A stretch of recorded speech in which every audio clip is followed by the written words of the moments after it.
News from our nation's capital. Remember the Duke and Duchess of Sussex? How could you forget? This is about their security. While Harry and Meghan are in Canada, Evan Dyer is on the story live from Ottawa.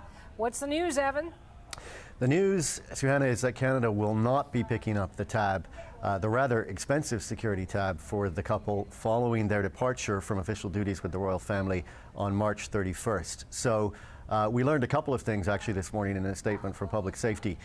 One question that we had been asking the government was, are RCMP officers currently offering protection to the couple? And the answer to that is yes, they are, and they have been since November. We were initially told October, but then Public Safety looked again at the dates and corrected that to November.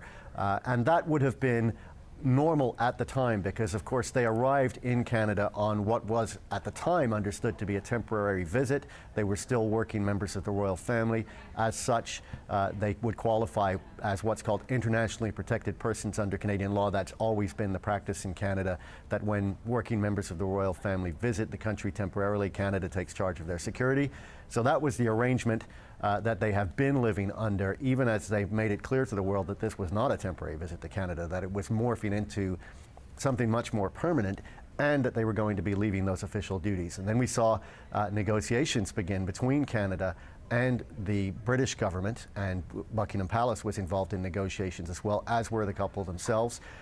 One of the issues was about security costs. There were many other constitutional issues to be sorted out as well, but the security costs rapidly became one of the most contentious as it became clear just how much money people were talking about. So with this decision, the government of Canada, the Trudeau government, is essentially following public opinion, which has been pretty clear in Canada. We've seen some polls from Angus Reid and Legere suggesting that only about 1 Canadian in 5 was on board with the idea of giving any Canadian taxpayer money to defray the security costs of the couple. So this decision is certainly in line with what we've seen of Canadian public opinion. So it begs the question, of course, who will be responsible for security?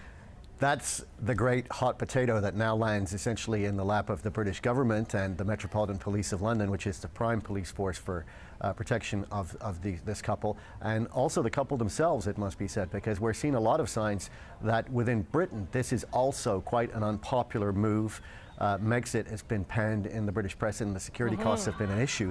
And particularly in the last few days, we've seen members of the Metropolitan Police coming out and anonymously complaining to the British media that the security costs are imposing an unsustainable burden on that force, and that this burden has become much heavier because of the new plans of Harry and Meghan to live at least much of the year in Canada, but also to travel frequently, it appears, into the US and back and forth between North America and the UK. This greatly increased the costs of their security detail, which of course has to travel with them.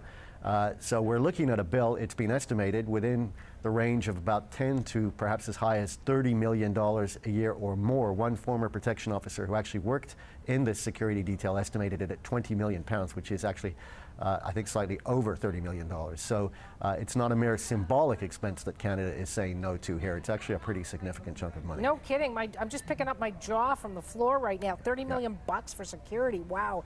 Thank you so much, Evan. CBC's Evan Dyer in Ottawa.